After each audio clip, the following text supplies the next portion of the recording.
the valley low. Gotta organize, yeah. From the mountain high to the valley low.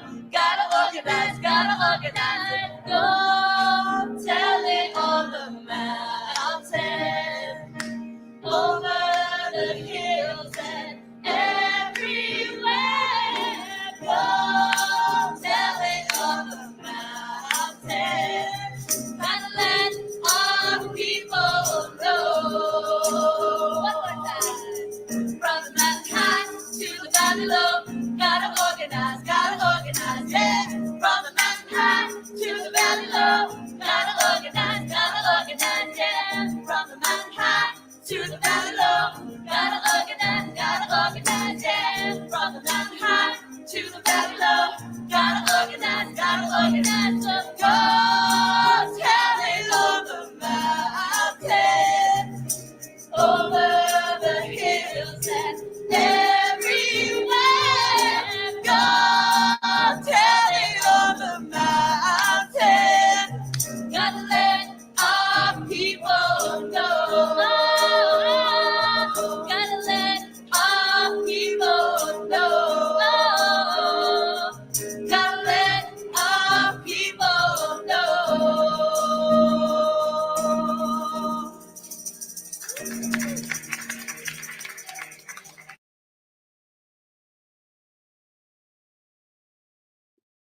Welcome, everyone, to Freedom Church of the Poor. It's 6 p.m. Sunday evening here on the East Coast. My name is Adam, and we welcome you all to this community of care and resistance tonight. Whether you're joining here in the Zoom or online or checking with us later during the week, so grateful you could be here with us. This is the second Sunday of Advent. And in this season, we're tragically reminded again of the monstrous times that we live in, witnessing new waves of hatred and racism toward our neighbors, and continued call for violence and war and domination, division, and hatred of the other as a way of establishing peace and prosperity in our world. The Christian story and tradition of Advent, of course, rejects this way, which at the time of the origin of the Advent story, that way was represented by the cruelty and violence and domination of the Roman Empire. And those who resisted believed in and were seeing signs of something new breaking through. Today, new way struggles to be born amidst and through our own struggle against the monsters of our world, genocide, poverty, war, white supremacy, and environmental destruction, to name a few. And tonight, as we gather as a community, let us be reminded of the beautiful hope that this tradition of Advent truly holds. A hope that is not meek or quiet, or a hope that hopes for life after death, nor is it the hope of the triumphant, idolatrous, powerful who seek to dominate and control life and death. It is a hope that is different. It's a gritty hope, beautiful and painful, full of sorrow and yearning. Is the hope of the poor, of the least of these, which we know is the most of these. And I just want to get us started with a quote from one of our co-founders of the Freedom Church of the Poor, Aaron Scott, who had this beautiful phrase or way of describing that hope of the poor, the dispossessed. This is from Aaron Scott's recent book. Something you got to understand about poor people's organizing is that it's spiritual. Death stalks constantly. We as poor people are in touch with our mortality. We as poor people are forced to see the stark truth behind so many hypocrisies propping up this society. We as poor people survive on the joyful grit and militant tenderness that keeps us finding beauty, laughter, and lifelines amid the wreckage of daily apocalypses. Being spiritual doesn't mean poor people trust religious institutions or even God. Spirituality is not just an idea or a theory, nor is spirituality a warm, comforting feeling. Spirituality is your hungry, grieving, dope-sick body and mind deciding to get up and live another day. Faith is deciding that you deserve life when the powers and principality of this world tell you every fucking second of every day that you do not. Religion is a moral code, a moral habit that sits deeper in you than all your other habits. And by this definition of it, a lot of poor folk put nice, respectable looking church people to shame. Hope is not optimism. Hope is something we have to go out and build in concrete and material ways. Hope is food. Hope is sanctuary. Hope is Narcan. Hope for poor people is inseparable from life and inseparable from power. This is from Bring Back Your People, 10 Ways Regular Folks Can Put a Dent in White Christian Nationalism. Thank you, Aaron, for those powerful words, and hope everybody can check out your book if they haven't already. All right. So we're going to get started like we like to at Freedom Church with the reading of our mission statement. Pull that up real quick.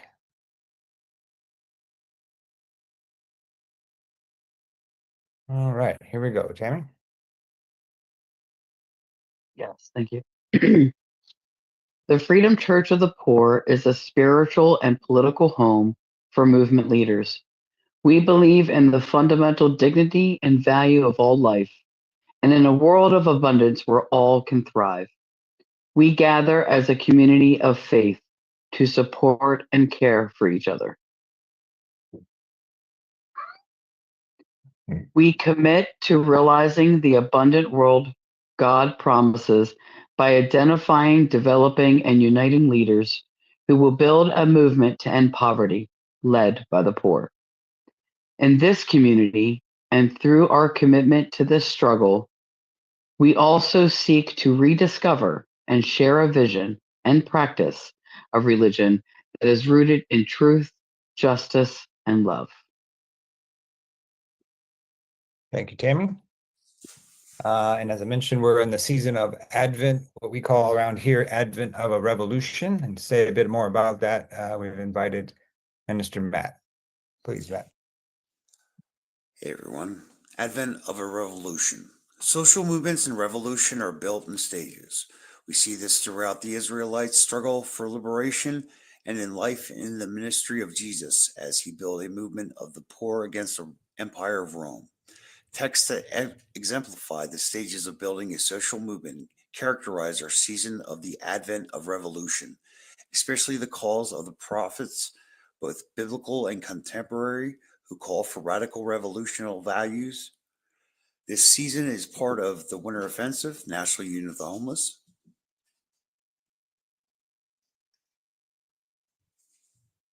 Thanks, Matt. And this is this before we get started with the scripture and hear for some of the powerful leaders that are here tonight to offer some reflection. We wanted to ground ourselves in the words of a revolutionary that was killed by the state on December 4th, Fred Hampton. We're also marking the assassination of John Brown, who was killed 2 days before that on December 2nd. Obviously many years apart, but wanted to share these words from Chairman Fred Hampton, who in this video that we'll share is talking about the importance of political education. And during the season of Advent, it's a helpful reminder of how important it is as we to learn with each other in this engaged way as we prepare ourselves to bring the new way of justice and freedom and love to our life and community in these times. So I'm going to share this now.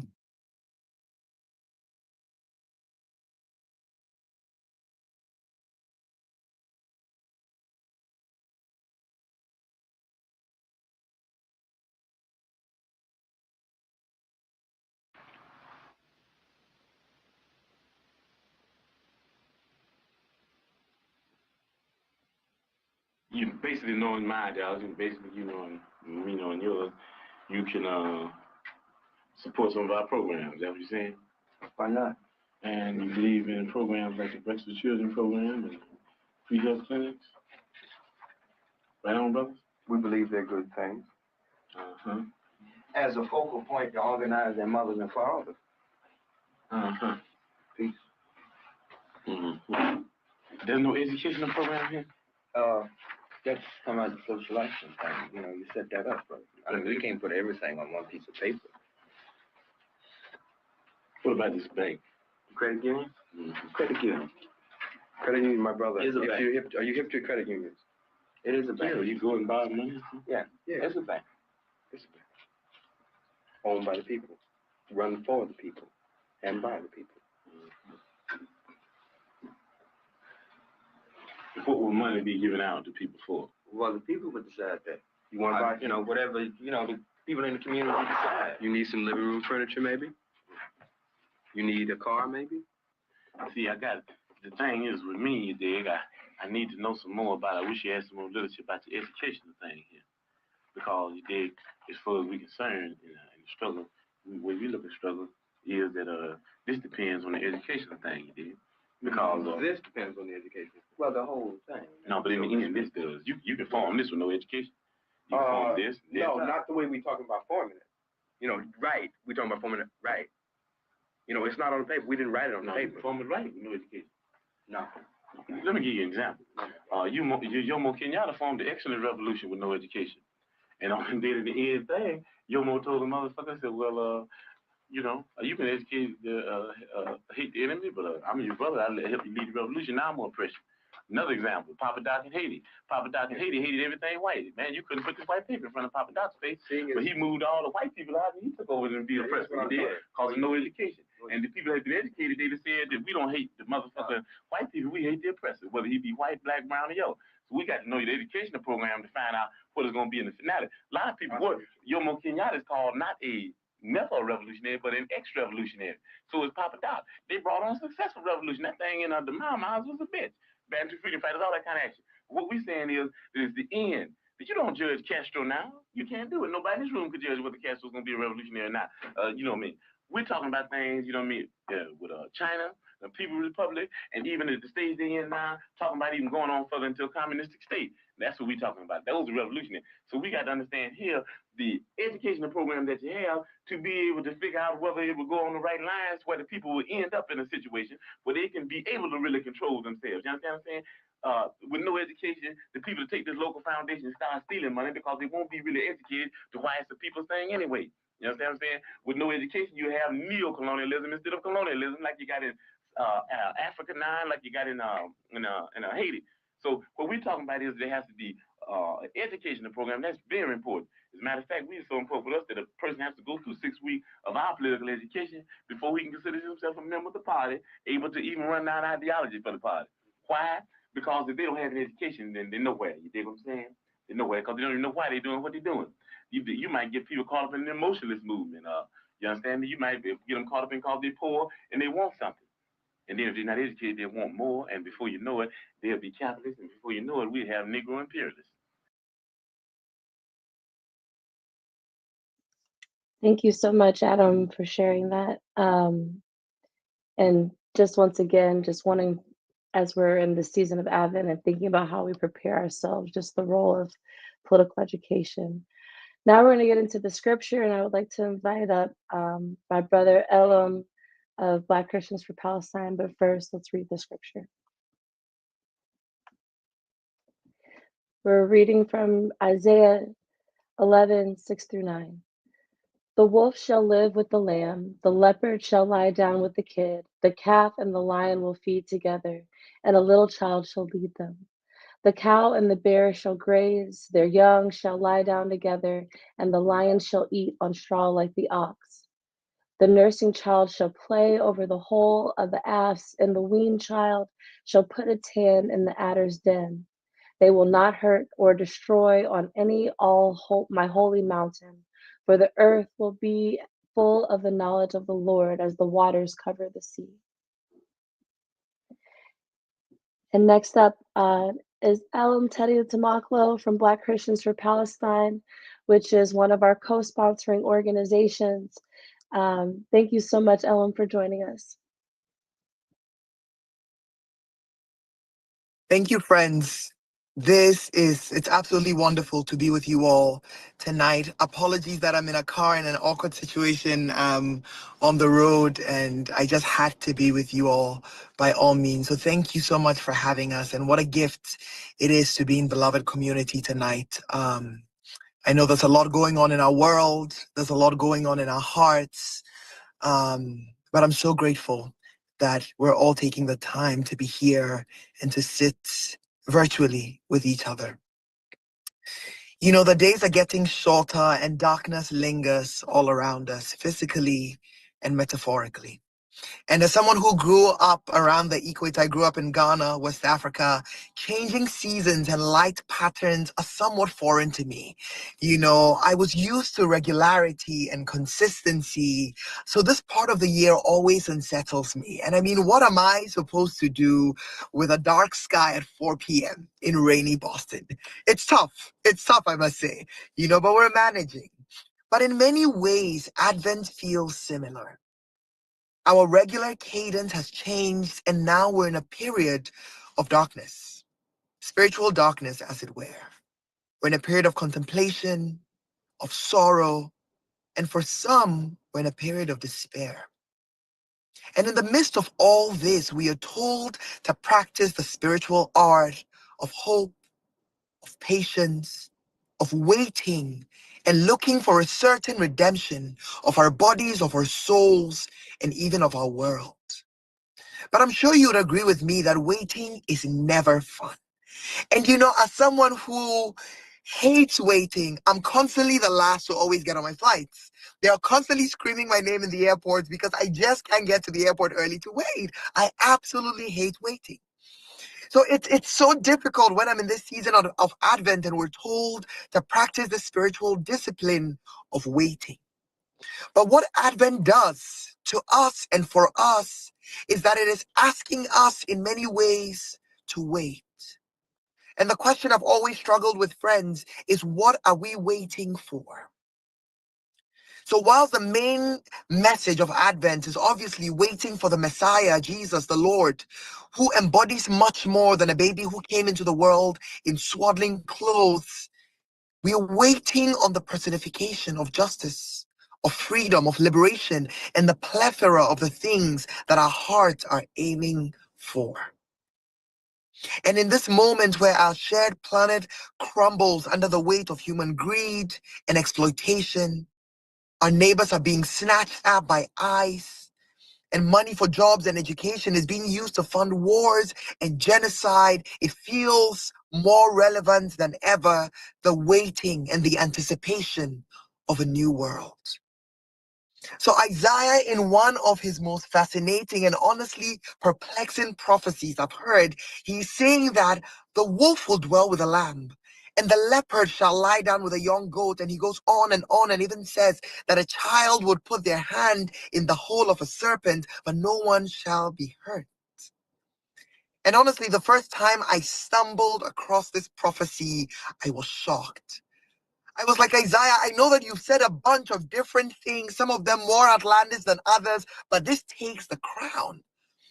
What does it mean that suddenly we are all friends and we're holding hands and singing Kumbaya? Historical enemies are suddenly eating from the same bowl. What does it mean? And what does it mean particularly that danger is almost non-existent? And for someone like me who has grown up with the weight of the state constantly against them as a black man in America, I could not just imagine what it means for power to be rethought of and rebalanced. But Isaiah is pointing us to a different future. And while this might seem whimsical in certain ways, and I still think it's kind of tough to swallow this pill that Isaiah is presenting, I believe there is some ancient wisdom to this. And Isaiah, under the inspiration of the Spirit, is pointing us to a future where power relations are balanced and violence does not have the final say. And the real question that I grapple with tonight is, what does it take for us to get there? Because if we don't know what it takes for us to get there, all this is but a dream. And I believe that we have a glimpse of the answer in the waiting. You see, the waiting that Advent requires of us demands that we engage the moral imagination in the creation of these new worlds. It requires that we get into our communities and do the work of organizing until we see change, no matter how incremental. The waiting of Advent, my friend, is not a passive, aimless twiddling of our thumbs, as some would suggest, but rather is a determined and an active spiritual discipline that is fighting for the rights over the future. The waiting of Advent is asking that who will have the final say about war and conflict. The waiting of Advent is asking that who will feed the hungry child in our streets. The waiting of Advent is asking that will there be a moment that none of us will die of preventable illnesses. The waiting of Advent is asking that when will they stop killing our prophets and our revolutionaries? Because, my friends, today I hear the voices of Chairman Fred screaming for freedom and liberation that has still not been realized. I hear the voice of Lumumba from the Congo asking that shall another African nation be impoverished by the United States and other powers? I hear the voices of those who have been taken away by ICE. I hear the voices of Black women who are more likely to die in childbirth than their counterparts. These are the voices of Advent. When will peace abound? And my friends, this is the battle that we are involved in as we wait. And as we wait, it's imperative that we do not lose hope and we do not give in to despair. Because the glorious thing about this wait that we're involved in is that Isaiah, who was prophesying into the future, assures us that the end is determined. That as sure as the sun rises and the waves of the sea return back, empire will never have the last word. That as sure as the sun rises, freedom and liberation will come. That as sure as the sun rises, we will enter a world where we will all be free. As sure as the sun rises, I hear the sound of freedom coming. So friends, in this moment, there might be confusion. There is chaos. There is a shadow of deep disappointment that rests upon our hearts, that rests upon the nation, and that rests upon the world. I have to admit, and there is fear, real, tangible fear for our lives and the lives of our siblings. And yet, the Spirit is saying, we ought to wait actively. We ought to hold on to the promise of a future that is free. We ought to watch. We ought to be ready. We ought to refuse to give in to despair, even when it looks like we've lost at times. Even when they roll back our rights, cut our SNAP benefits, kill those who speak up. We have to refuse fear because we are assured that violence will never have the final word, and all empires will fall, and indeed we shall see the glory of the Lord. And even right now, I see the glory of the Lord rising upon us. I see a future where everyone is free, and I see true liberation. Thank you, friends. Thank you.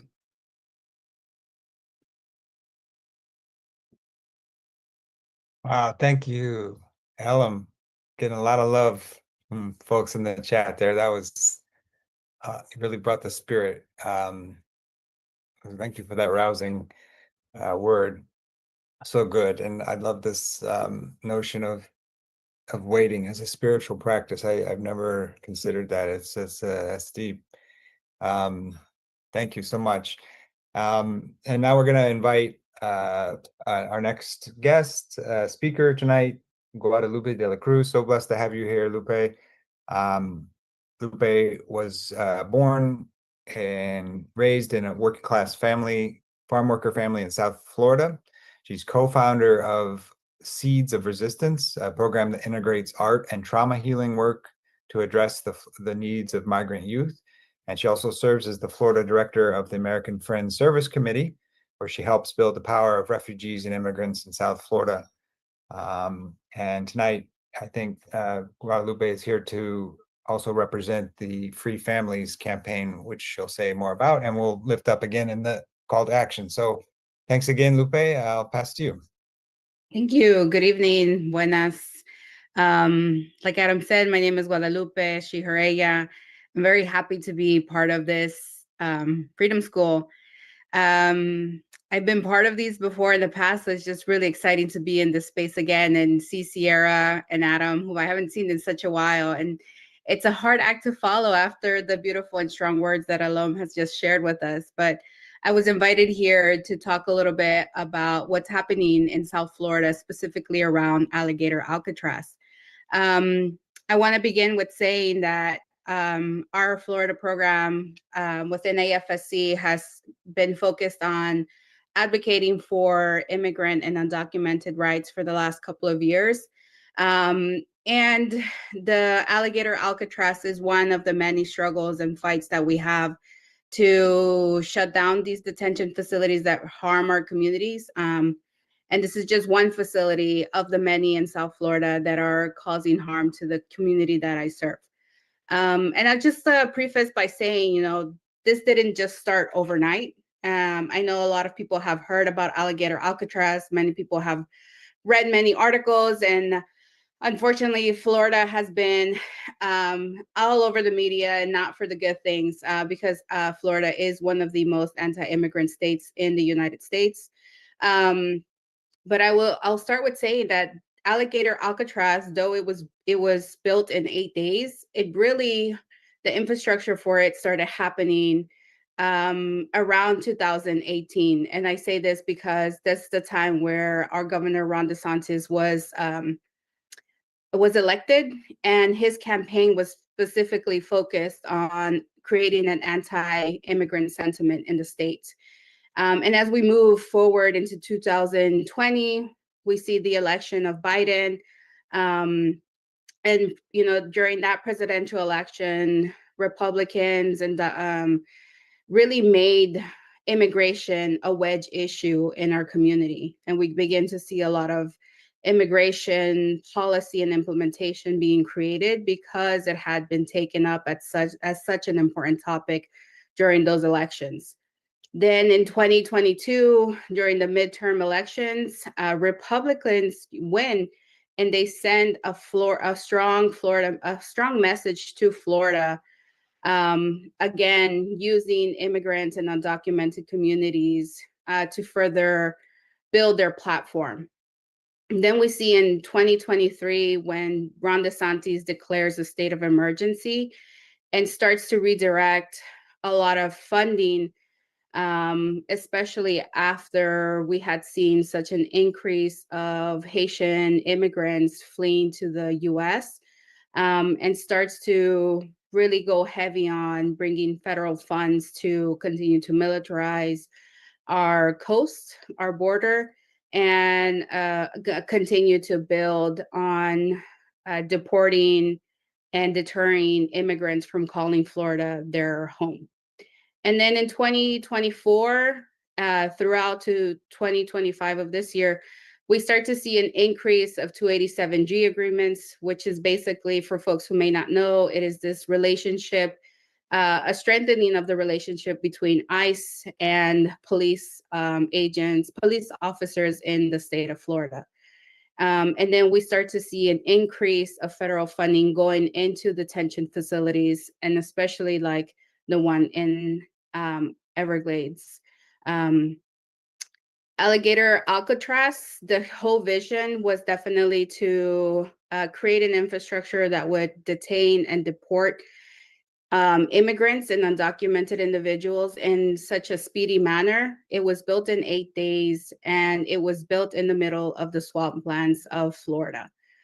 And the justification of the build was, again, the need to attack and deport immigrants in the state of Florida.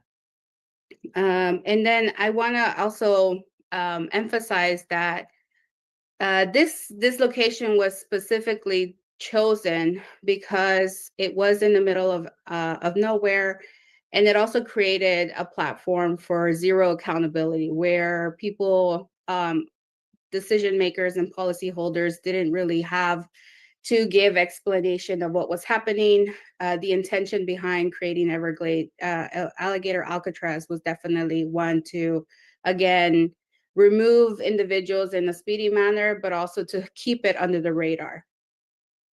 And then we started to see an increase of funding going into it. And what we started seeing was that federal funding, specifically FEMA funding, was being cut. And for folks who know, the state of Florida is constantly being threatened by natural disasters such as storms and hurricanes. So you can imagine the devastation of knowing that FEMA funds would be redirected. And it's not just a couple $1,000s. We were talking about $450 million a year of taxpayers that was going to be used to continue to create this and run this Alligator Alcatraz.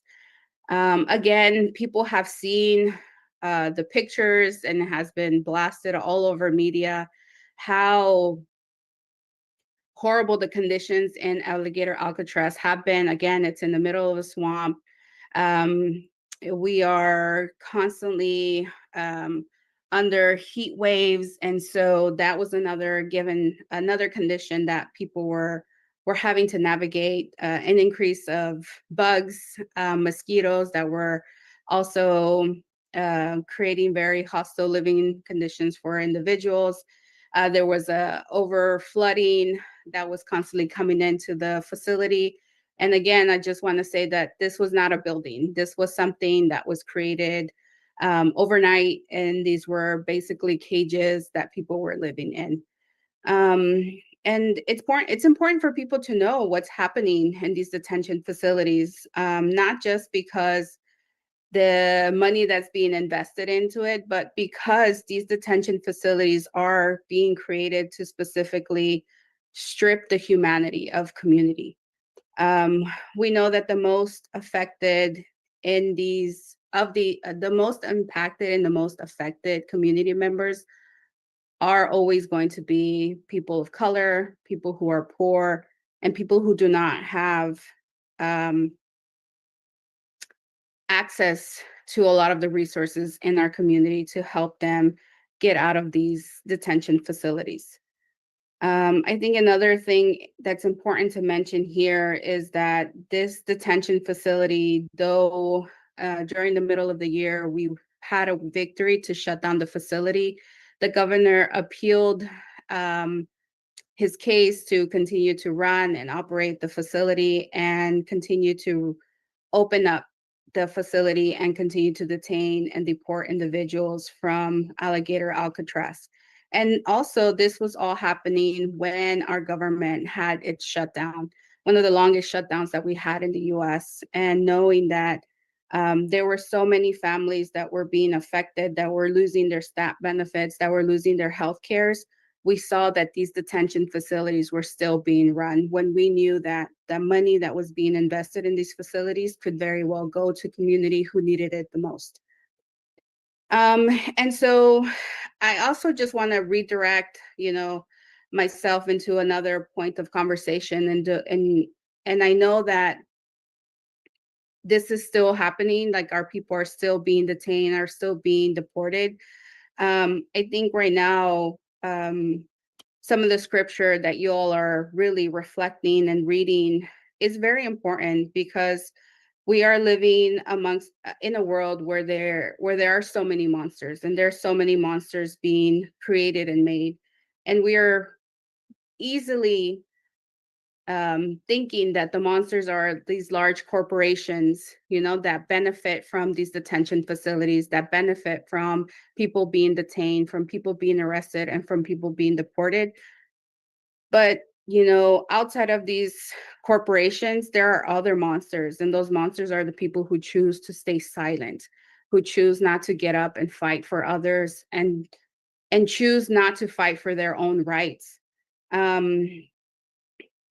And something that really struck me as I was reading your lectures, your scriptures that y'all are reflecting on, is that you all need to challenge yourself. It's not just about being born in the midst of monsters living around us or during a time of monsters, but how do you wake up and stay true to your values and faith? Because our current political environment is going to make a monster out of anybody, and can very well make a monster out of you.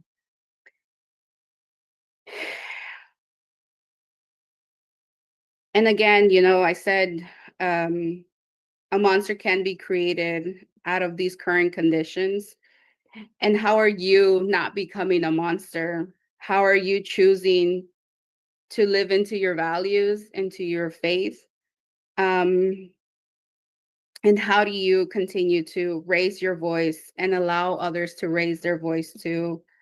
How do you continue to look for justice and seek justice and fight for justice without becoming a monster yourself?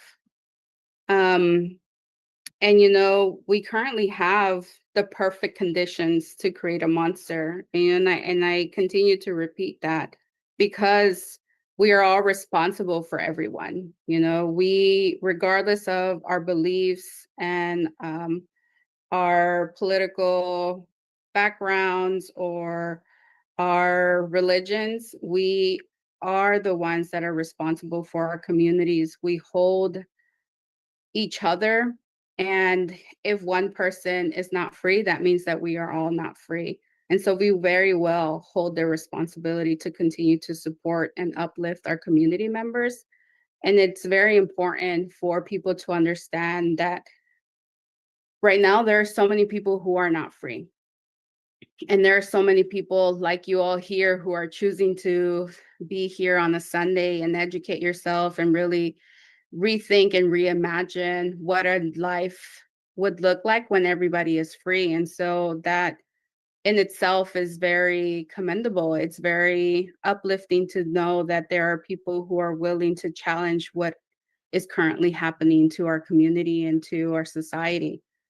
And yeah, I know Adams is going to talk about free families a little bit later on in the agenda, but you know, this campaign, this body of work is happening and is being created through the resistance that people are having amidst all of the challenges that they're facing, through the tension, through family separation, through no access to food, through no access to housing.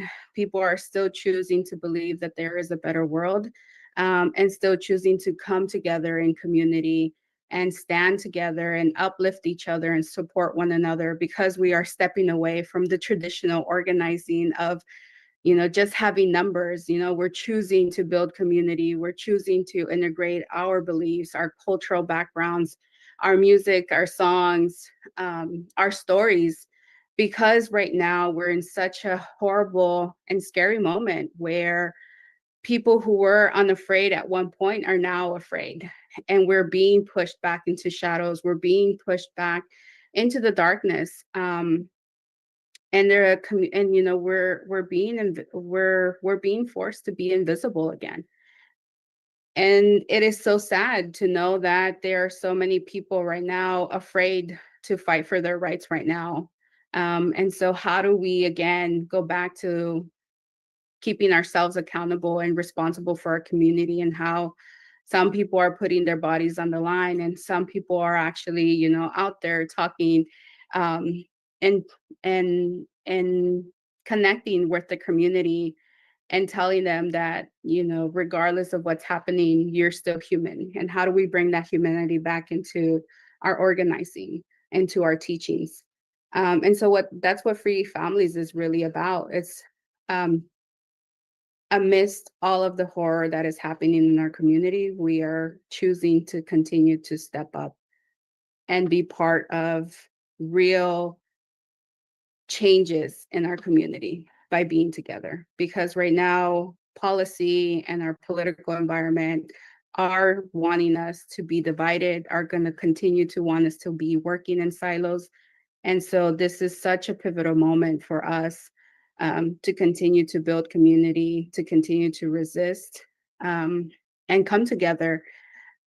Because if one person is not free, that means that we are not all free. And so we are fighting for freedom, not just for ourselves, but for everybody else.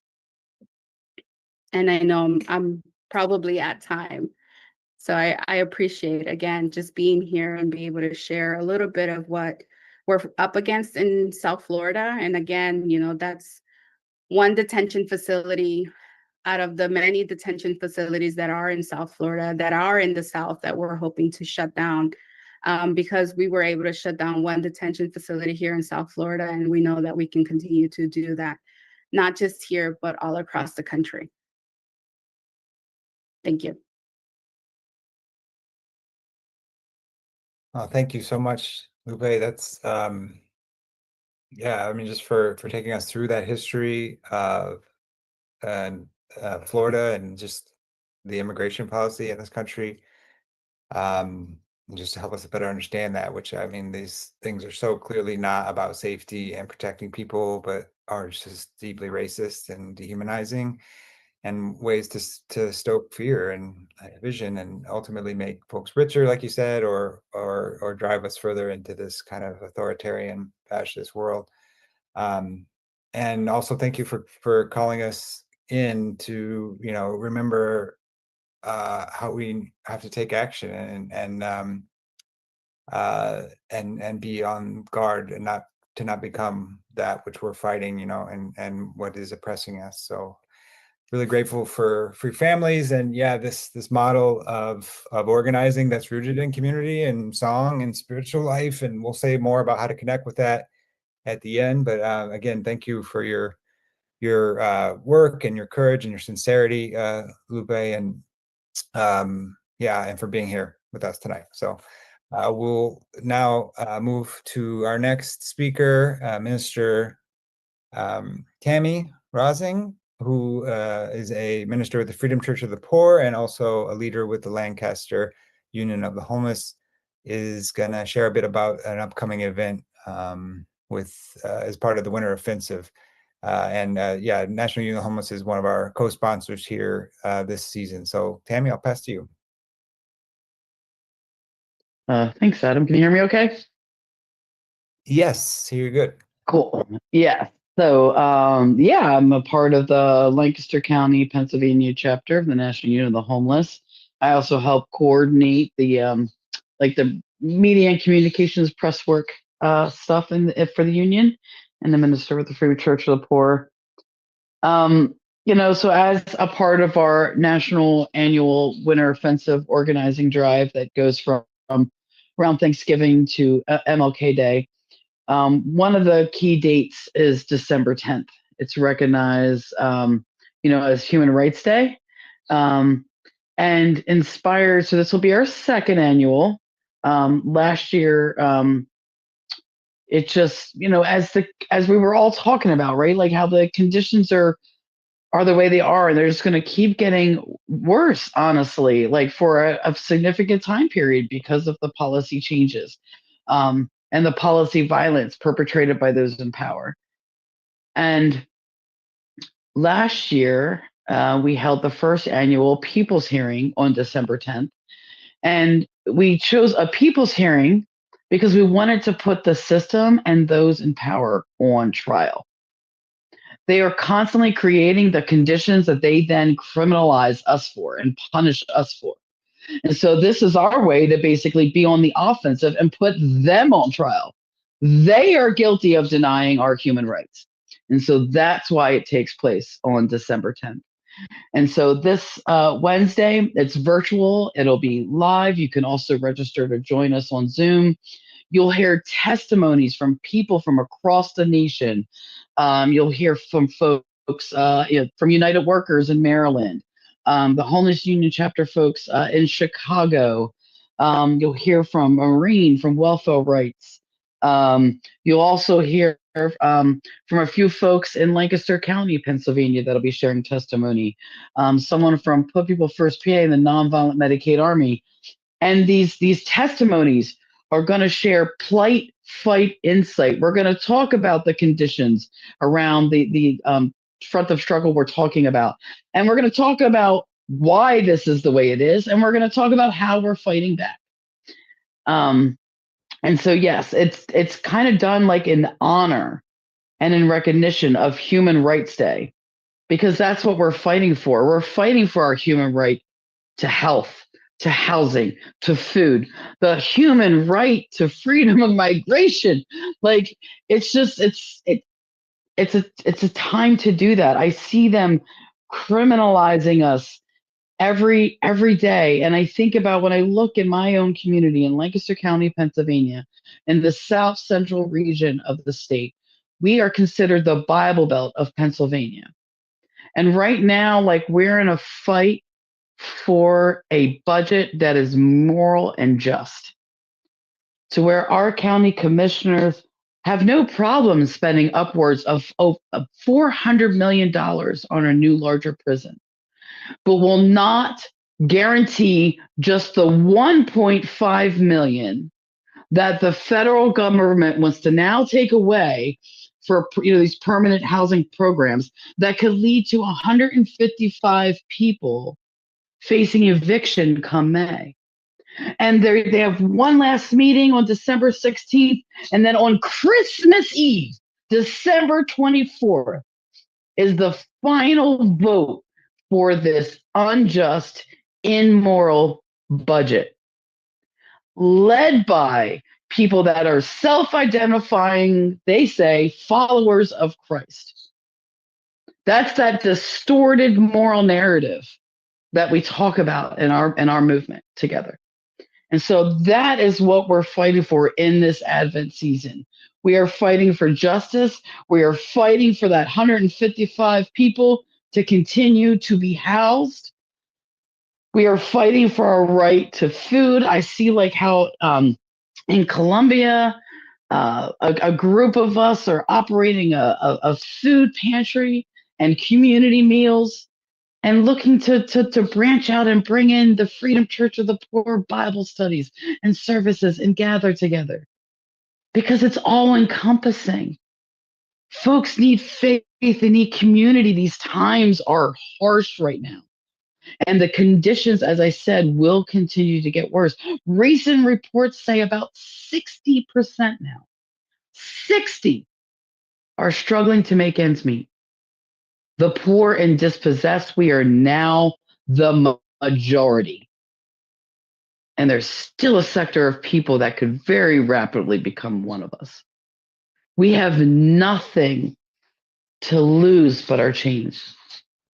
We can lead this nation to what life could truly be like, what I heard you guys share earlier. Think about what heaven on earth can be like. Think about what it means for all of us to be free. That's what we're fighting for. And that's what we're going to be bringing up during the People's Hearing on December 10th. And I hope y'all can join us for that. And for every event, activity, and action. And let's come together. Let's get into step. And let's make sure that we're doing it and following in the footsteps of people like Fred Hampton and Martin Luther King Jr. and all the other revolutionaries before us. Because we need to abolish poverty and all those interlocking injustices if we're all ever going to truly be free.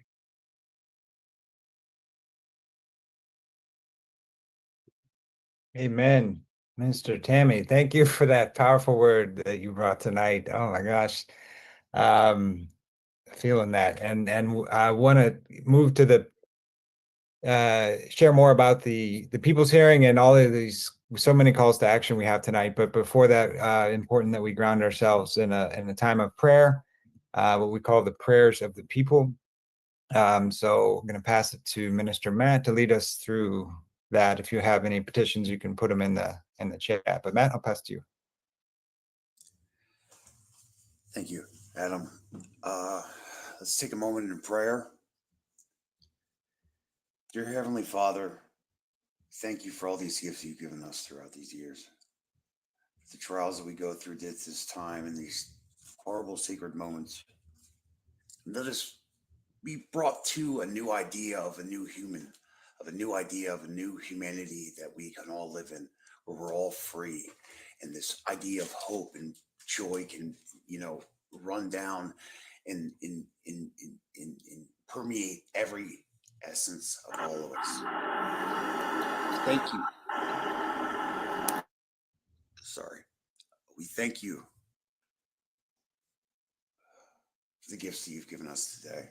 And we thank you for the gifts that you've given us in the past. Fred Hampton, who police took his life, but he gave such a message that was so strong. And prayers for the families of the murdered of everyone that has been taken over by the government in this horrible system of death that is killing us 800 people a day in this nation. 800 people a day we are losing every day in this nation because of poverty. We're losing brothers, sisters, teachers, artists. John Brown taught us years ago that we need to fight for something that's more than ourselves. And that's what this season brings us at. And that's what I really want to bring into this prayer. It's a season of hope.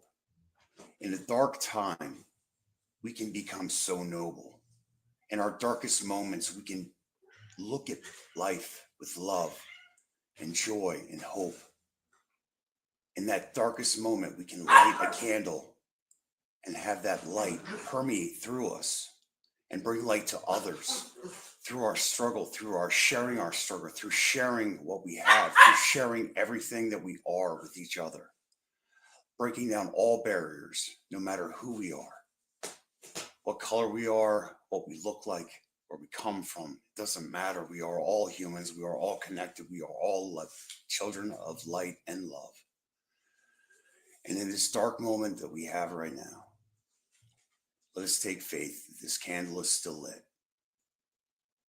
that hope for the future is still there. We have this idea, we have this movement, we have this motion that we need to grasp onto and push forward and allow to take over the society and with peace and love.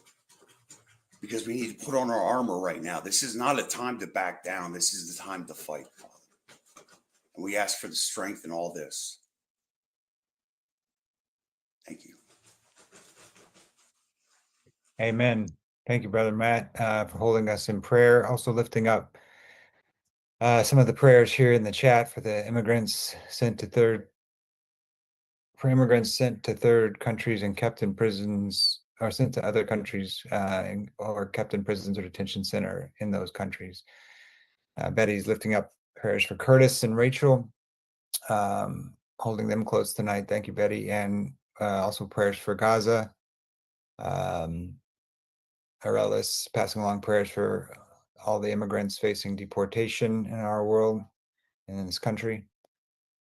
Prayers for the families of those murdered by government in international waters. Thank you, Cynthia, for lifting that up. Also wanted to lift up the memory and legacy of Bishop Reginald Jackson, devoted and beloved bishop in the AME Church, who passed, I think, a couple weeks back, and was a very important leader to a lot of folks. And that prayer was brought to us by Sean Tucker Allen of New Disabled South. Great. So not a lot of time. Want to focus on a few key calls to action. Aside from signing up for Freedom Church, being in our community, getting the newsletter, wanted to lift up 4 key things that folks can engage in the coming days. So first of all, as we mentioned earlier, Lupe was talking about the Free Families program, and she shared a couple of pictures here of what it looks like to hold a Free Families gathering. This is outside of Alligator Alcatraz, and folks are gathering every week or every day or however you want to gather. The launch of Free Families officially starts on December 11th, and folks will gather online on that day, which is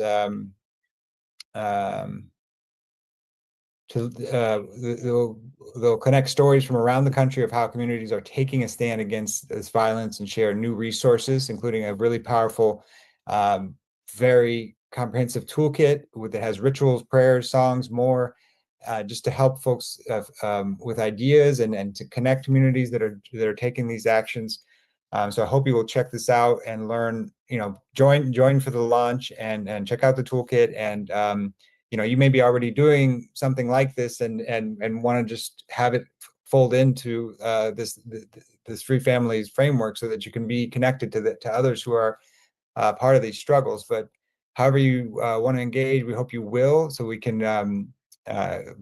be more powerful together and be more powerful as community, where we're not just resisting, but we're caring and building our vision of the new world. So yeah, that's our important call to action tonight for the Free Families. Secondly, wanted to remind folks about the Preach Palestine, Advent of a Revolution and Birth of a Movement campaign that the Friends of Sabeel North America, another partner in for Freedom Church this season, is leading. If you want any of the resources or to be part of that effort to get folks in communities, faith communities, any community to preaching about the horrors and genocide happening in Palestine. So please check those out and take action in that way. And finally, the deadline is today, but I think we'll let you slide in if you have a young person who is interested in being part of a community of organizers, is looking for an experience that will connect you to other activists and organizers,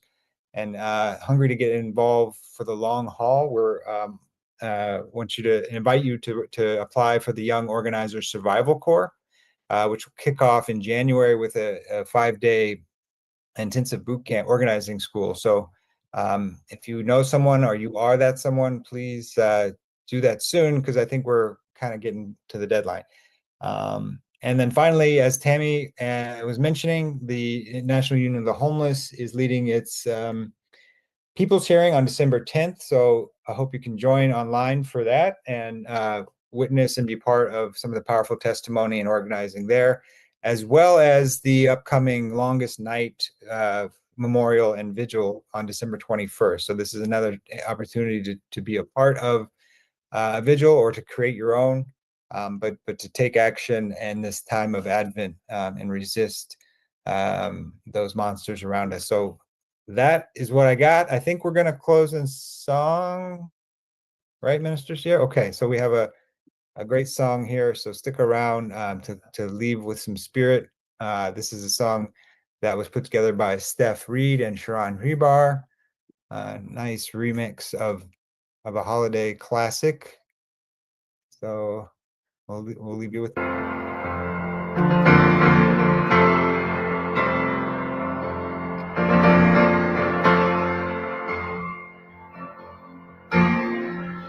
My voice feels small and weak,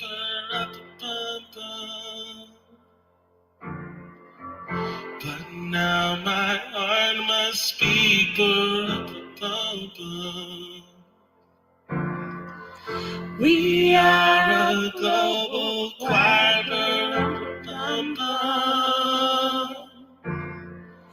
We call for ceasefire.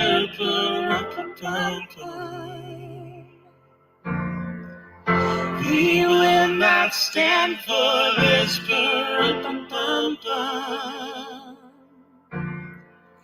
This is our cry for peace. Then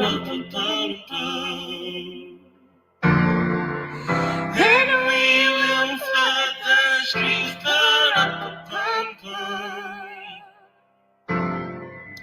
This is our cry for peace.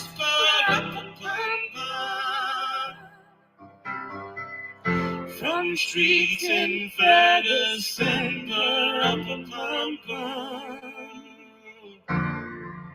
to roads in the West Bank,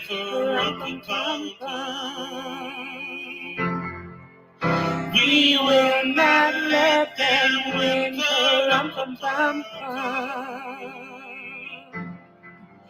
We will not let them win.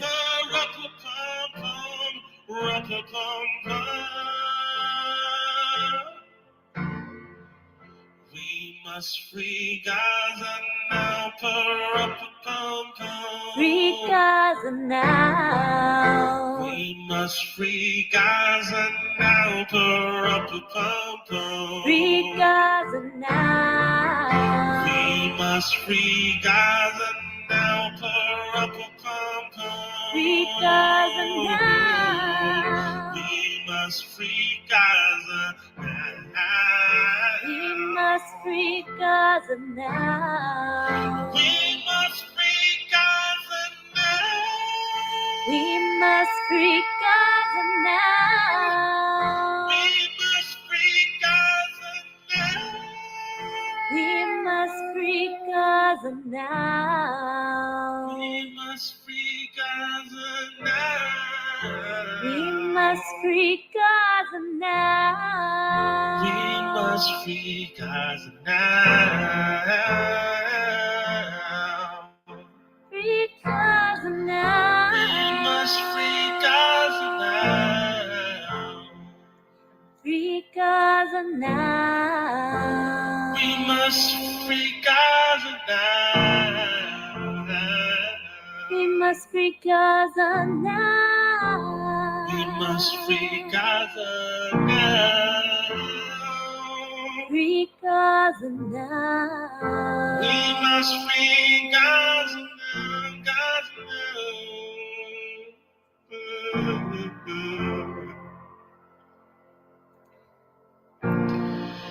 We must free Gaza now.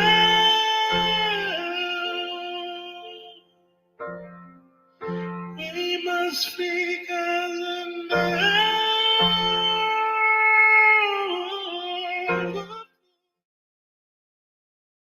All right, hitting that note, that key of resistance. Thank you, Steph and Sharon. And thank you all. It's beautiful to be together. Much love to you. Take care of each other, of yourselves. We'll see you soon. Much love.